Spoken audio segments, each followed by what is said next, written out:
Mikhail mungkin tenang dan santai-santai saja di rumah barunya, tanpa dia ketahui saat ini Kanaya tengah ketar-ketir lantaran Elina benar-benar mengkhawatirkan. Kekerasan yang Mikhail lakukan bisa saja membuat wanita itu trauma.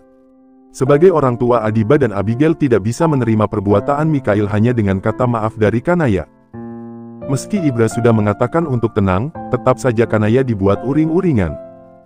Ibra yang begini terkadang tidak bisa Kanaya terima, dia seakan membenarkan tindakan Mikhail, bahkan pria itu sempat adu mulut bersama Abigail dan saling menyudutkan satu sama lain. Sudah, Nay. Abigail tidak akan berani macam-macam, ucap Ibra mulai risih dengan Kanaya yang sejak tadi panik dan mencoba menghubungi Mikhail. Mas Abi mungkin tidak akan macam-macam, lalu bagaimana dengan Mbak Adiba? Kamu dengarkan apa kata dia tadi? Semudah itu Mikhail masuk penjara kalau dia mau, Mas. Jujur saja Kanaya paling takut dengan hal-hal semacam ini. Setelah dulu Lorenza sempat mengalami hal serupa, tanpa Kanaya duga Mikhail justru mengikuti jejak sahabatnya itu. Memang benar, jika Ibra lihat pertama kali Adiba marah adalah tadi pagi di rumah sakit. Biasanya dia masih sesopan itu walau Ibra dan Abigail kerap berbeda pendapat, akan tetapi setelah kejadian malam itu Adiba bahkan berani membentaknya. Mikhail kemana lagi? Ditelepon nggak aktif. Abis cekek anak orang main ngilang aja, bukannya minta maaf atau inisiatif jengukin kek, omel Kanaya kian kesal saja lantaran sudah ketiga kalinya dia mencoba menghubungi Mikhail. Sepanjang perjalanan pulang, Kanaya menatap cemas sekeliling dengan sejuta kekhawatiran. Bukan hanya khawatir Mikhail masuk penjara, akan tetapi Elina yang terbaring juga membuatnya sedih. Tak bisa dipungkiri dia menyayangi Elina sama seperti menyayangi kedua putranya. Kanaya memang seadil itu perihal kasih sayang, sejak kecil mereka begitu dekat dan kini Mikhail hampir membuatnya kehilangan nyawa. Memasuki pintu gerbang, Kanaya sudah merasa aneh pasalnya di sana hanya ada satu security saja. Entah yang lain lalai atau bagaimana, Kanaya juga tidak mengerti sebenarnya. Loh, ini mobil kenapa berkurang juga? Kaget, bingung dan panik berpadu kala 3 mobil sudah menghilang dari garasi rumahnya. Jika memang Mikhail pergi bersama Zia, harusnya hanya satu saja. Mungkin di luar, Nay. Atau kemana juga Mas kurang tahu, tutur Ibra kemudian dan itu tidak masuk akal bagi Kanaya. Tanpa menjawab pertanyaan Ibra, Kanaya segera masuk dengan langkah panjangnya. Dadanya berdegup tak karuan namun jika ini maling tidak mungkin security di depan santai saja, pikirnya. Siska. Lorenza. Dengan suara lantang dia mulai memanggil Lorenza dan Siska yang mungkin masih berada di rumahnya. Kanaya benar-benar panik seakan kehilangan tapi dia bingung apa yang terjadi sebenarnya. Kemana mereka, Rani? Boningsih. Panggil Kanaya sembari terus meniti langkahnya semakin cepat. Hingga melewati ruang tamu, dia dibuat terkejut dan bingung setengah mati lantaran ada kejanggalan di sini. Loh, foto pernikahan Mikhail di mana? Kanaya bertanya-tanya dalam kesendirian lantaran Siska dan Lorenza belum menghampirinya, hanya suara Siska saja yang baru terdengar. Foto-foto dia wisuda juga hilang. Astaga, Mas. Sini cepetan. Teriak Kanaya kian panik, jika memang maling untuk apa mereka mencuri benda mati yang tidak bisa diperjualbelikan, pikir Kanaya. Kenapa, Nay? Derap langkah tergesa Ibra kini terdengar, pria itu bingung dengan teriakan-teriakan sang istri yang begitu melengking hingga membuat gendang telinganya berdenging. Lihat, apa mungkin maling? Kanaya bingung, Ibra juga bingung, dan semua baru menemukan jawaban kala Siska muncul dari lantai 2. Kenapa, Nay? Aku ketiduran, lama banget nunggu kalian berdua, yang lain keluar jalan-jalan sore, ucap Siska kini duduk di sofa mengingat matanya masih lelah. Apa yang terjadi? Kenapa foto di sini bisa hilang, sis? Tanya Kanaya dengan napas masih terengah-engah. Oh itu, dibawa sama Mikhail. Katanya dia suka sama yang ini, kalau mau cetak ulang nggak punya waktu, jawab Siska santai, toh memang demikian faktanya. Bawa kemana? Dia pergi kemana memangnya? Kanaya mengerutkan dahi, hal ini seperti tidak masuk akal baginya. Lagi pula pergi kemana yang bawa foto segala? Lah kan dia pamit sama kamu, mereka pindah rumah, Nay.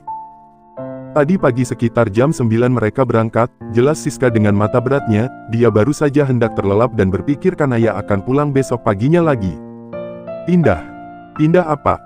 Tidak ada pembicaraan yang membahas hal ini sebelumnya bersama Mikhail, wajar saja Kanaya bingung dan dibuat heran sebenarnya. Jawaban dari Siska membuat otaknya semakin pusing saja. Pindah rumah, Kanaya? Kamu kenapa sih? Orang dia bilang udah pamit kok, tutur Siska kemudian, yang kelihatan bingung bukan hanya Kanaya melainkan Ibra juga demikian. Hah? Demi apapun Kanaya kaget luar biasa, bisa-bisanya dia kehilangan info sepenting ini. Perihal Mikhail yang akan pindah dia memang sudah mengetahuinya sejak beberapa hari lalu, tapi tidak juga mengira akan secepat ini. Kenapa muka kamu begitu? Ya Tuhan, Mikhail benar-benar gila. Rani. Kanaya kembali memanggil salah satu pelayannya, akan tetapi yang dia dapati hanya pantulan suaranya saja. Jangan teriak-teriak, pembantu kamu semuanya ikut juga, Nay. Semua. Iya, semuanya. Karena Mikhail butuh mereka katanya. Abis sudah, rasanya ingin sekali mengeluarkan sumpah serapah pada Mikhail. Jika dia belum menikah, terserah mau pergi tanpa pamit asalkan pulang. Akan tetapi, kini dia sudah membawa istri jelas saja Kanaya marah. Dasar kurang ajar, dibilangin cuma boleh bawa salah satu. Malah bawa semuanya. Kekesalan Kanaya sudah tak main-main lagi, wanita itu kini mencoba menghubungi Zia namun sialnya tidak bisa dihubungi. Kok bisa ya, Mas? Kalau soal itu jangan khawatir, Mikhail bilang memang susah signal. Jadi wajar Zia nggak bisa dihubungi, Nay. Sesuai info yang Lorenza dapatkan, memang sulit dihubungi. Sementara, di sudut kota yang lain, Zia tengah meraung lantaran Mikhail tak sengaja membuat ponselnya ikut berenang. Mikhail yang bodoh dan salah mengira jika istrinya ingin menghabiskan waktu bersamanya di air sore ini. Maaf, sayang.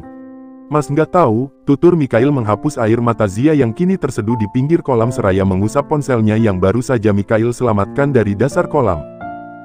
Kamu sih, kalau sudah begini gimana coba? Rengek Zia mengusap air mata yang masih saja terus bercucuran, dia benar-benar menyayangi ponsel itu lahir dan batinnya. Beli lagi, Zia. Lagian sudah jelek begini, HP kamu jadul nanti mas ganti ya, rayu Mikhail menarik istrinya dalam pelukan. Pintar sekali dia, setelah sempat membuat Zia hampir tenggelam dan gelagapan demi kesenangannya. Kini, ucapan maaf Mikhail semudah itu Zia terima. Sekalian, menghilangkan kenangan kamu, Zia. Tutur batin Mikhail bicara, sekalipun memang semua kenangan sudah Zia hapus, tetap saja Mikhail sama sekali tak suka. Kehidupan rumah tangga yang sesungguhnya baru akan dimulai. Sebagaimana impian Zia, mandiri dan terfokus menjadi istri yang terbaik untuk suami. Tidak begitu banyak harapan Zia saat ini, yang terpenting menjalin mahligai impian bersama Mikhail. Semua tugas-tugasnya masih sama, menyiapkan keperluan sang suami meski terkadang perutnya calon bayinya sedikit berulah.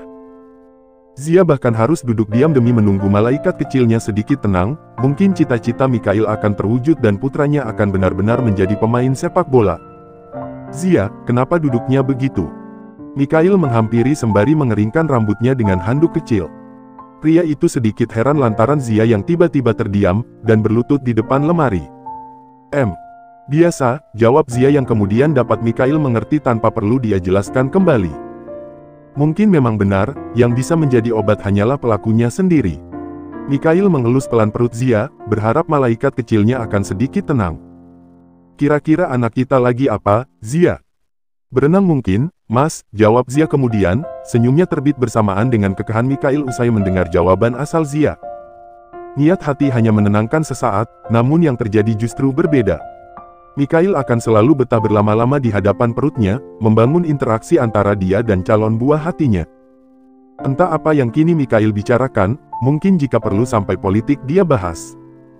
Meski Zia sudah mengingatkan berkali-kali agar Mikhail segera mengenakan bajunya, tetap saja pria itu menunda-nunda hingga pada akhirnya rambut Mikhail kering sendiri.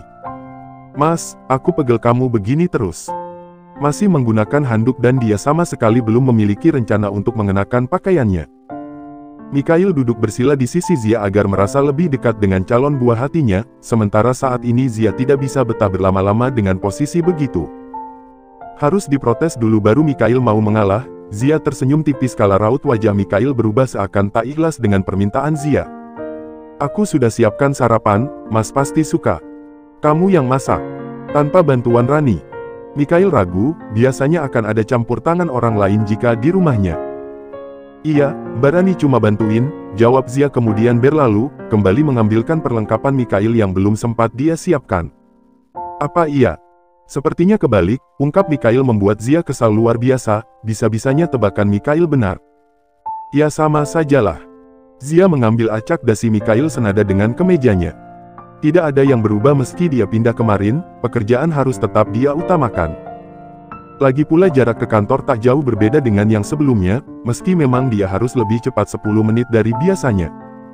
Kamu nggak masalah Mas kerja hari ini? Nggak, kan aku nggak sendirian, Mas. Mikhail mengangguk pelan, sepertinya Zia memang terlahir mandiri dan tidak begitu merepotkan. Sekalipun kerap merasa kesulitan, dia tidak pernah meminta Mikhail harus ada di sisinya. Oh ya, kalau ada tamu jangan diterima, ucap Mikhail membuat Zia mengerutkan dahinya, ini jelas saja terdengar aneh baginya. Bagaimana mungkin dia bisa menolak jika sewaktu-waktu ada tamu yang datang? Mikhail memang kurang waras sepertinya. Kenapa begitu? Ya jangan saja, sekarang banyak orang jahat, Zia. Semua, tanpa terkecuali. Mikhail sebenarnya menolak kedatangan Sydney dan Laura juga. Jika mereka datang, kepala Mikhail mungkin rasanya sakit sendiri. Tak ingin memperpanjang masalah, Zia memilih patuh dan dia mengangguk mengerti. Toh yang Mikhail ucapkan memang benar, lingkungan ini masih begitu asing baginya. Belum lagi, memang cukup sepi dan jarak antara rumah yang satu dengan lainnya memang cukup jauh. Sebenarnya tidak salah apa yang Mikhail ungkapkan pada Sydney dan Laura kemarin. Hanya saja memang tidak separah itu. Jangankan hiruk-pikuk babi, di sini bahkan Zia tidak mendengar teriakan tetangga ataupun lalu lalang kendaraan yang mengganggu. Seburuk-buruknya Mikhail, dia sangat memanusiakan manusia. Sarapan pagi kali ini tidak hanya dia dan Zia saja, melainkan semua yang dia bawa ke rumahnya. Axel, Jackson begitupun Babas ada di meja makan. Sedikit terkejut pasalnya ini bukan kebiasaan mereka. Tegasnya Ibra membuat Axel dan Jackson cukup berbatas dan tidak berani berbuat macam-macam. Kini, Mikhail justru tidak suka kalau mereka menolak. Udah. Jangan pulang malam ya, Mas, tutur Zia seraya merapikan dasinya, mereka terlalu manis untuk menjadi pemandangan di pagi hari. Iya, Mas usahakan. Pertama kali merasakan jadi istri yang mengantar kepergian suaminya ke kantor tanpa harus malu-malu jika Mikhail mengecup keningnya. Tidak ada Syakil yang kerap tiba-tiba muncul ataupun Deheman Kanaya lagi, ya mereka merasakan makna rumah tangga secara utuh mulai hari ini. Mas pergi, hati-hati di rumah ya. Jangan terlalu lelah. Pesan Mikhail sebelum pergi Zia balas dengan anggukan pelan, meski memang dia sendiri menghindari hal-hal yang membuatnya lelah, tetap saja saat ini Mikhail tak hentinya mengingatkan. Mikhail melangkah seraya melambaikan tangan sebagai tanda perpisahannya. Akan tetapi, baru juga beberapa langkah, sebuah mobil berwarna putih yang sangat familiar di matanya masuk setelah Axel menunduk dan membukakan pagar. Mama! Teriak Zia bahagia luar biasa, dia bahkan melambaikan kedua tangannya kala meyakini yang datang adalah Kanaya. Panik, dia gelagapan dan bingung harus bagaimana. Langkah Mikhail terhenti dan dia menelan salivanya pahit kala melihat kaki jenjang sang mama mulai terlihat. Sid, kenapa mereka datang jam segini? Mikhail menggigit bibir bawahnya, sang mama sudah berjalan menghampiri dan bisa dipastikan telinganya akan terasa sakit akibat omelan Kanaya. Dengan bersedekap dada, Kanaya menatap tajam Mikhail kemudian menarik telinganya hingga pria itu meraung kesakitan. Aduh, mama. Datang-datang jewer, nggak sopan. Mikhail meringis dan kini tertunduk tak berdaya lantaran Kanaya tak segan-segan menyakitinya. Zia yang berada tak jauh dari mereka jelas saja bingung dan tidak mengerti apa yang membuat Kanaya semarah itu pada suaminya. Bagus. Ternyata kabur-kaburan sudah jadi tradisi kamu ya, Hail. Kanaya gemas sekali bahkan ingin rasanya dia tarik telinga Mikhail hingga putus jika bisa. Au, mama. Stop. Papa, tolong tenangin ini istrinya, pinta Mikhail dengan wajah yang sudah memerah, sementara Kanaya justru semakin menambah kekuatannya. Kamu sembarangan bawa menantu mama pergi tanpa pamit, sopan kamu begitu. Tidak puas menarik satu telinga, Kanaya menarik dua-duanya dan jelas saja sakitnya berlipat ganda dan amat luar biasa. Mikhail terpejam, kesaktian sang mama masih sama meski usianya tak lagi muda. Sementara Ibra hanya diam dan menatap dua orang dengan wajah datarnya. Terserah, kali ini memang Mikhail yang salah dan dia juga ingin sekali menghajar putranya itu. Masuk. Mama perlu bicara. Tapi, Ma. Aku mau ke kantor, sudah hampir telat, ujar Mikhail cari alasan dan sama sekali takkan membuat Kanaya tersentuh. Halah. Cari alasan, nggak ada. Biar Brian yang urus, kamu selesaikan dulu urusan sama mama. Matilah Mikhail, mana mungkin dia bisa lari saat ini. Kasihan sekali, namun Zia tak bisa berbuat apa-apa kala Mikhail ditarik Kanaya persis kambing kurban. Ma, sakit sumpah. Bodoh amat. Kamu lebih buat mama sakit hati, Mikhail. Diam, bungkam, melirik balik saja dia tidak berani. Ibra memang keras padanya sejak kecil, namun Kanaya lebih mampu membuat Mikhail takut. Pria itu terdiam membisu kala tatapan tajam Kanaya masih sama buasnya seperti awal kedatangan. Tidak hanya Mikhail, Zia juga terkena imbasnya. Padahal, menurut pengakuan Mikhail dia sudah pamit pada Kanaya maupun Ibra. Ingin marah, tapi tak bisa. Omelan Kanaya sukses membuat Zia ikuta kenyang pagi ini. Kalian berdua. Astaga, Zia juga kenapa ikut-ikutan, Hail. Berusaha menurunkan emosinya, Kanaya mondar-mandir di hadapan mereka yang kini persis siswa tertangkap basah guru BK. Rasanya Kanaya sudah kehabisan kata lantaran sang putra yang benar-benar membuatnya sinting tiba-tiba. Maaf, Ma. Tapi Mas Mikhail bilang sudah pamit sama Mama kemarin, tutur Zia membela diri, secinta-cintanya dia pada Mikhail untuk kali ini dia tidak mau ikut terseret amarah mertuanya. Astagfirullahalazim, Mikhail. Memang benar-benar jago bohong ya. Ajaran siapa kamu begini? Ibra yang mendengar mulai ciut duluan, dia paling takut jika Kanaya sudah bahas masalah kebohongan begini. Pelan-pelan mulai beranjak sebelum ikutan disemprot Kanaya. Karena biasanya, Ibra akan terkena imbas juga jika amarah Kanaya sudah benar-benar membuncah.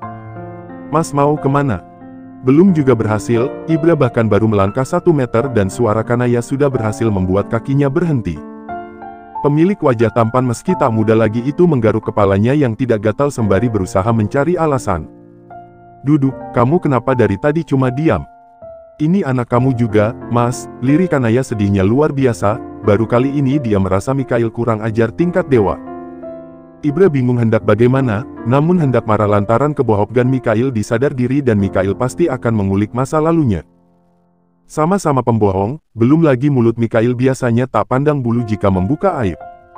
Jujur saja, Ibra masih berusaha menjaga citra di hadapan menantunya. Haus, Nay. Hanya bisa menghela napas perlahan, Kanaya mengelus dadanya dan menatap tajam Ibra hingga pria itu kembali duduk pada akhirnya. Tatapan mata Kanaya adalah sorot paling dia takuti di dunia sejak dahulu. Papa haus. Aku ambilkan minum ya, setelah Mikhail sengaja membuat suasana sedikit berbeda, siapa tahu dengan dia yang begini Kanaya sedikit luluh dan tidak marah-marah lagi. Mikhail. Mama belum selesai, bentak Kanaya kembali memekakan telinga Mikhail, sungguh pria itu dibuat mati kutu oleh sang mama. Au, keluh Mikhail kala Kanaya menekan pundaknya dan memaksa Mikhail tetap duduk di tempat. Zia menggenggam erat tangan Mikhail, demi apapun baru kali ini dia merasakan betapa mengerikannya amarah seorang ibu. Selama hidup dia tidak pernah merasakan amarah orang ibunya karena sebuah kesalahan, yang ada hanya acuh dan tidak begitu peduli selagi Zia masih pulang dalam keadaan utuh. Jika boleh jujur, Kanaya ingin sekali menangis sebenarnya. Meski alasan Mikhail pindah dadakan masuk akal tetap saja sangat sulit dia terima. Hanya karena keberadaan Zidni dan Laura yang memberatkan, pria itu benar-benar memutuskan pergi tanpa pamit. Mama tekankan ya, Hail. Adab itu di atas segalanya, kamu begini buat mama khawatir bahkan mama pikir rumah kerampokan. Ungkap Kanaya kesal luar biasa, semalam dia bahkan tak nyenyak tidur akibat ulah putranya ini. Kamu sudah dewasa, sebentar lagi jadi seorang papa. Kamu mau anak kamu nanti terlahir jadi pembohong juga? Nggak mau kan? Mulai melembut dan itu adalah tahap yang biasanya membuat hati Mikhail akan terketuk dan merasa bersalah. Dia terbawa suasana dengan kelembutan seorang Kanaya, begitupun dengan Zia. Zia mau begitu. Enggak mau, Ma. Jangan, desis Zia takut jika nanti sifat buruk Mikhail diwariskan pada anaknya. Makanya jangan berada di pihak dia, Mama masih baik mau maafin kamu, Zia.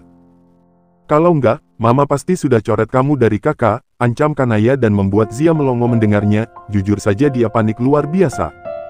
Tapi, Zia kan memang tidak ada di kakak Mama. Kami sudah punya kakak sendiri jadi apa yang mau Mama coret? Lupa, Kanaya benar-benar melupakan fakta ini. Zia dan Mikhail memang sudah memisahkan diri sejak resmi menjadi pasangan suami istri. Terbiasa dengan ancaman coret dari kakak setiap Mikhail berulah, Kanaya pun kini terbawa-bawa. Apapun itu, tetap saja Mikhail kurang ajar dan Zia dianggap mendukung perilaku Mikhail. Kanaya sama sekali tidak akan memasang wajah ramahnya kali ini, kekesalannya pada Zia tak jauh berbeda. Karena menurutnya, sekalipun Mikhail mengatakan dia sudah pamit, seharusnya sebagai menantu dia juga harus menyampaikan sepatah atau dua kata padanya. Kedatangan Kanaya dan Ibra bak perangkap yang benar-benar membuat Mikhail tak bisa bergerak. Selesai dengan Kanaya, kini dia mendekam di ruang kerja dan Ibra akan memakinya dengan bebas karena tak perlu khawatir akan Mikhail jatuhkan di hadapan Zia. Jika kini Mikhail tengah menikmati hukuman dari Ibra, di tempat berbeda Zia kini tengah dimanja Kanaya.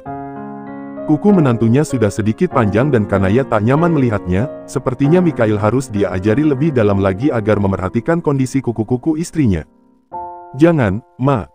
Zia bisa sendiri," tolak Zia kala Kanaya hendak memotong kuku kakinya, meski mertuanya begitu baik tetap saja Zia tak nyaman.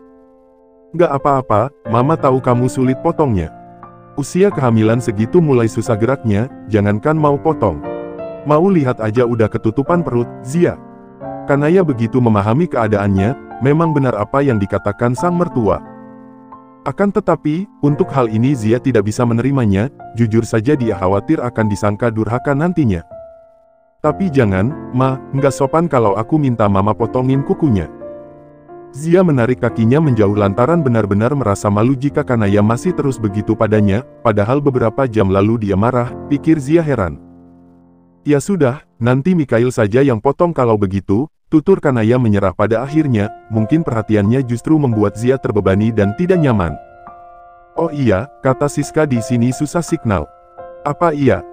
Kanaya mengalihkan pembicaraan, dia paham jika menantunya merasa canggung akibat kemarahannya beberapa saat lalu.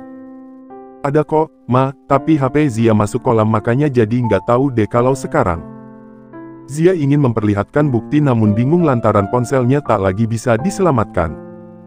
Kanaya mengangguk mengerti, wajar saja menantunya tidak bisa dihubungi. Pada akhirnya memang Kanaya tidak bisa marah, melihat mata tulus Zia dia seakan tak tega. "Mas. Mikhail." Keduanya terkejut kala terdengar Mikhail membanting pintu ketika dia keluar. Pria itu berlalu dengan langkah panjang seraya mengusap sudut bibirnya yang Zia yakin saat ini tengah berdarah. Tanpa mengucapkan apa-apa, Mikhail meniti anak tangga dan sepertinya masuk ke kamar dengan emosi yang membuncah dalam jiwanya. Ini tidak beres, pasti ada yang terjadi di antara dua pria itu. "Kenapa, Ma? Kamu temui Mikhail, Mama mau tanya Papa ada masalah apa sebenarnya." Jika sudah begini, perasaan Kanaya sudah tak baik-baik saja lagi. Kedua watak sama-sama keras dan enggan mengalah itu biasanya memang kerap berakhir kekerasan.